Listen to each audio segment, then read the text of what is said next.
Friends எல்லாருக்கும் வணக்கம். நாம் இன்றைக்கி நம்ம சேனலில் தமிழ் வினாவிடை பகுதியில் 10ஆம் வகுப்பு முதல் ஏழில் அன்னை மொழியே இந்த பகுதியில் உள்ள வினாவிடையை தான் நம்ம பார்க்க போகிறோம். தமிழ் புத்தகம் புதிய புத்தகம் இல்லாதவங்களுக்கு இது கண்டிப்பாக உதவும்னு நினைக்கிறேன். தொடர்ச்சியாக வீடியோக்களை பார்க்கலாம் வாங்க. செந்தமிழ் என்பதன் இலக்கண குறிப்பு. செந்தமிழ் என்பதன் இலக்கண குறிப்பு என்னென்னு பார்த்தீங்கன்னா பண்புத்தொகை. அடுத்து உள்ளுயிரே என்று கவிஞர் யாரை அழைக்கிறார்? தமிழ் மொழியை. உள்ளுயிரே என்று கவிஞர் யாரை அழைக்கிறார்? தமிழ் மொழியை. வேறார் புகழுரையும். இத்தொடரில் வேறார் என்பது எதை குறிக்கிறது அப்படின்னா வேற்று மொழியினரை குறிக்கிறது. வேறார் புகழுரையும். இத்தொடரில் வேறார் என்பது எதை குறிக்கிறது அப்படின்னா வேற்று மொழியினரை குறிக்கிறது. அடுத்து சாகும்போது தமிழ் படித்து சாக வேண்டும் என்றன் சாம்பலும் தமிழ் மணந்து வேக வேண்டும். சாகும்போது தமிழ் படித்து சாக வேண்டும் என்றன் சாம்பலும் தமிழ் மணந்து வேக வேண்டும் என்று கூறியவர் யாருன்னு பார்த்தீங்கன்னா கச்சிதானந்தன்.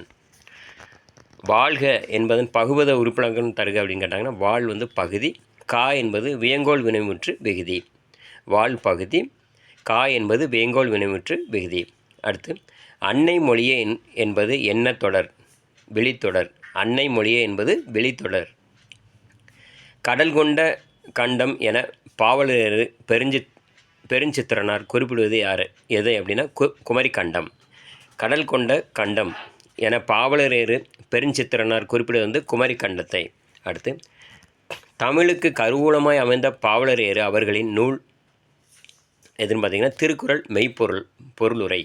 தமிழுக்கு கருவூலமாய் அமைந்த பாவலரேறு அவர்களின் நூல் திருக்குறள் மெய்ப்பொருளுரை.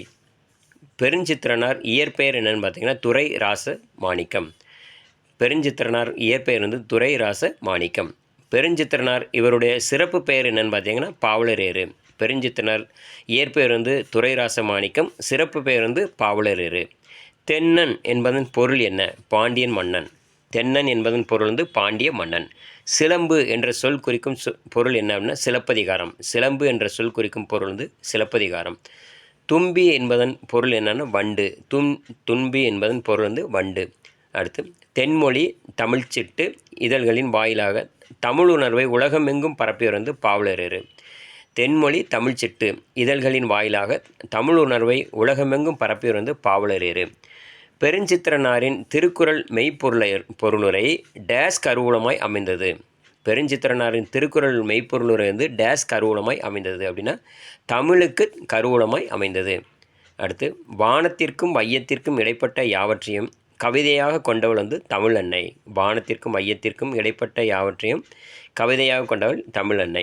உணர்ந்து கற்றால் டேஸ் போன்ற மனத்தையும் கற்கண்டாக்குவள் தமிழன்னை. உணர்ந்து கற்றால் டேஸ் அதாவது கல் போன்ற மனத்தையும் கற்கண்டாக்குவள் தமிழன்னை. அடுத்து இன்னரும் பாப்பத்து என்பது டேஸ் ஆகும் 10 பாட்டாகும். இன்னரும் பாப்பத்து என்பது டேஸ் பொருளாகும் 10 பாட்டு. அடுத்து பெருஞ்சித்திரனார் எண் தொகையே என குறிப்பிடும் நூல் 8 தொகை. பெருஞ்சித்திரனார் எண் தொகை என குறிப்பிடும் நூல் 8 தொகை. கனிச்சாறு என்ற கவிதை தொகுப்பில் நற்கணக்கே என்று பெருஞ்சித்திரனார் குறிப்பிடுவது எதைன்னா 14 கீழ்கணக்கு நூல்களை. தென்னனின் மகள் தமிழன்னை. தென்னனின் மகள் தமிழன்னை. விரைவாக ஒரு முறை பார்த்துடலாம். செந்தமிழ் என்பதன் இலக்கண குறிப்பு பண்புத்தொகை. உள்ளுயிரே என்று கவிஞர் யாரை அழைக்கிறார்னா தமிழ் மொழியை. வேறார் புகழுரையும். இத்தொடரில் வேறார் என்பது வேற்றுமொழியினர். சாகும்போது தமிழ் படித்து சாக வேண்டும் என்றன் சாம்பலும் தமிழ் மணந்து வேக வேண்டும் என்று கூறியவர் கச்சிதானந்தன். வாழ்க என்பதன் பகுபத உறுப்பினர் பார்த்திங்கன்னா வாழ் பகுதி, கா என்பது வேங்கோல் வினைமுற்று விகுதி. அன்னை மொழியே என்பது என்ன தொடர்னா விழித்தொடர். கடல் கொண்ட கண்டம் என பாவலரேறு பெருஞ்சித்திரனார் குறிப்பிடு குமரி கண்டம். தமிழுக்கு கருவூலமாய் அமைந்த பாவலரேறு அவர்களின் நூல் திருக்குறள் மெய்ப்பொருளை. பெருஞ்சித்திரனாரின் இயற்பெயர் துரை ராச மாணிக்கம். சிறப்பு பெயர் பாவலரேறு. தென்னன் என்பதன் பொருள் பாண்டிய மன்னன். சிலம்பு என்ற சொல் குறிக்கும் சொல் சிலப்பதிகாரம். துன்பி என்பதன் பொருள் வண்டு. தென்மொழி தமிழ்ச்சிட்டு இதழ்களின் வாயிலாக தமிழுணர்வை உலகமெங்கும் பரப்பியிருந்த பாவலரேறு. பெருஞ்சித்திரனாரின் திருக்குறள் மெய்ப்பொருளுரை டேஸ் கருவூலமாய் அமைந்ததுன்னா தமிழுக்கு கருவூலமாய் அமைந்தது. வானத்திற்கும் மையத்திற்கும் இடைப்பட்ட யாவற்றையும் கவிதையாக கொண்டுள்ள தமிழன்னை.